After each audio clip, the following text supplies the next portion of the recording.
Beth Liebling, and currently I'm the Career Development Specialist for City Union Mission. Actually, when I was 5, my parents moved to Kansas City from Los Angeles, California, and my dad, Morris Vanderberg, took over the directorship of City Union Mission from my grandmother. My grandparents, David and Beulah Bulkley, started City Union Mission in 1924.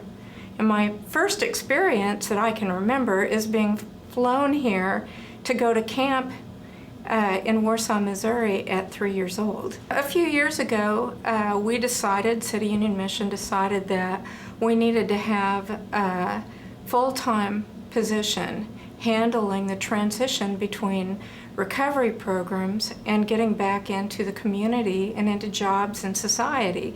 That transition is very difficult for any person, and particularly people who have maybe been homeless for a while or are coming out of homelessness with a lot of other issues that they're trying to handle.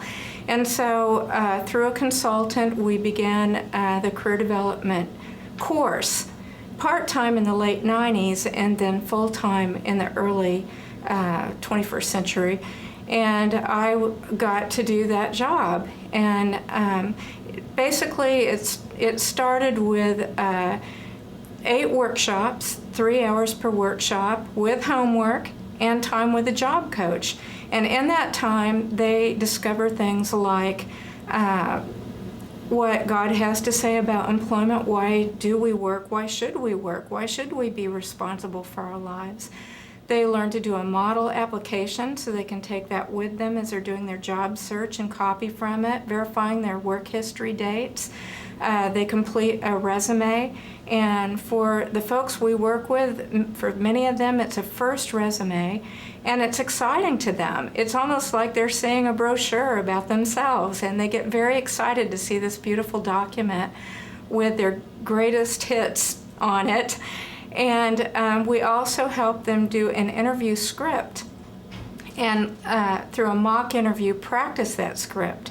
And what's exciting about that is many of them have barriers or obstacles to employment.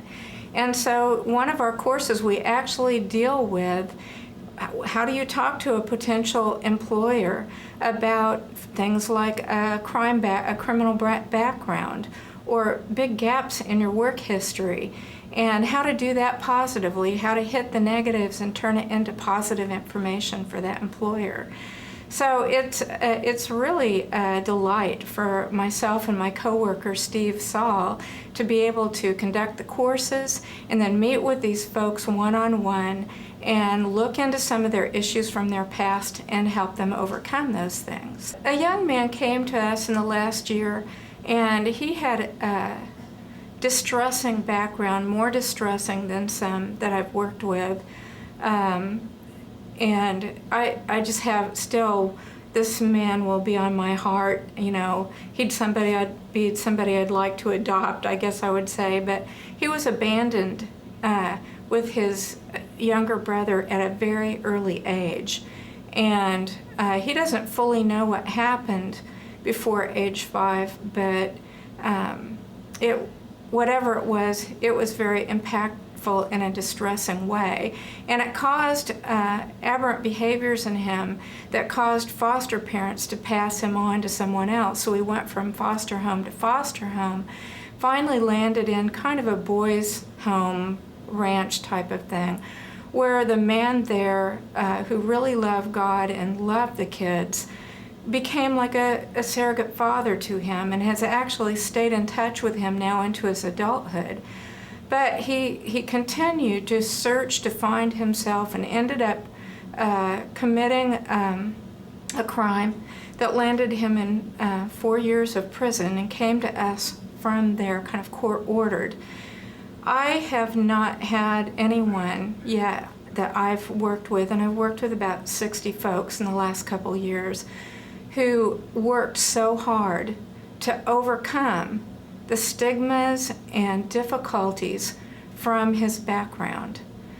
He found Jesus Christ and took it very personally, not religion, but a relationship with Jesus and wanting to be like him. and really threw his whole heart and soul into recovery.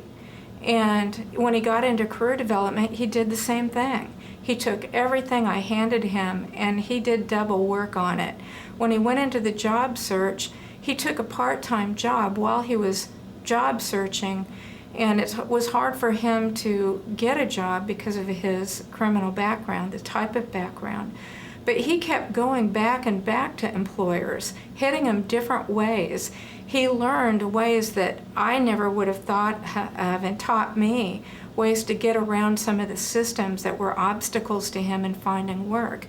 And finally, though, and we were able to get an organization, a company, whose owner is a major donor here, to open the door to him. And I was recently able to go to his 3-month evaluation. He got a glowing report and a raise, and he's continued on his own to seek other kinds of education on the side of doing that job. He has goals that he's pouring himself into whatever he can do to better himself for his future. Somewhere a few years back, he found his other brother that had gone through the foster care system and is very successful in a job with a family. They've reconnected, and it's just a joy to be able to still to see him and tell his story.